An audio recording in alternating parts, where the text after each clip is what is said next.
प्रेरणास्पद कथाएं YouTube channel पर मैं धनंजय जैन आप सभी का हार्दिक अभिवादन करता हूं।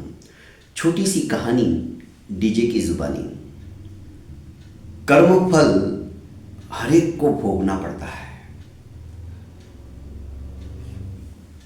भगवान भी कर्मफल को भोगे बिना छूटते नहीं हैं। एक बार भगवान महावीर ध्यान साधना के अंदर तल्लीन थे, लवलीन थे। उनका उपदेश हमेशा प्राणी मात्र के जीवों पर प्रेम भावना बरसाने वाला था। वे कहते थे चाहे कोई कितना भी तकलीफ दे उससे प्रेम से ही बर्ताव करो।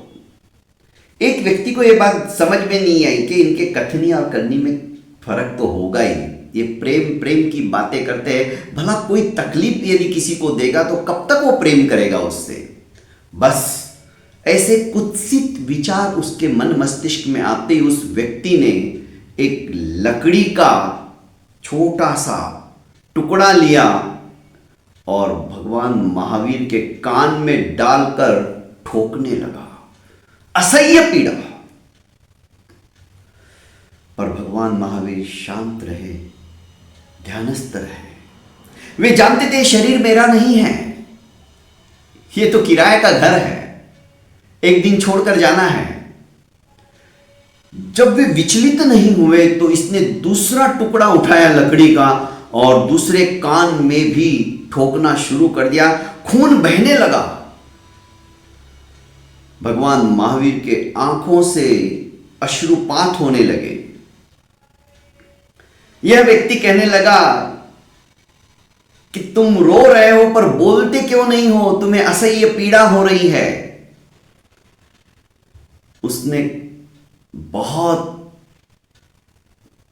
जीवन को समर्पित कर देने वाले शब्दों को जब सुना तो रोने लगा। भगवान महावीर ने कहा कि मुझे इस शरीर को तुम कुछ भी करो, इसकी पीड़ा या इसकी तरफ मेरा ध्यान ही नहीं है। मेरा तो अंतर मन रो रहा है, पर मैंने पीड़ा तो शरीर को दी, तन को दी, मन क्यों रो रहा है। भगवान महावीर बोले मेरा मन इसलिए रो रहा है कि इन कर्मों का फल तुम किस तरह से भोगोगे, तुम्हें कितना प्रताड़ित होना पड़ेगा, तुम्हें कितनी सजा मिल सकती है।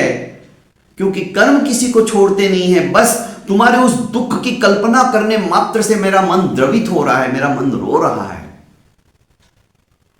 ये होते हैं महापुरुष। ये होती है उनकी करुणा भावना, ये होती है दया भावना, अहिंसा परमो धर्म। प्राणी मात्र के प्रति जिनका प्रेम भाव होता है वे ही वीर नहीं महावीर बनते हैं। बहुत बहुत धन्यवाद दोस्तों।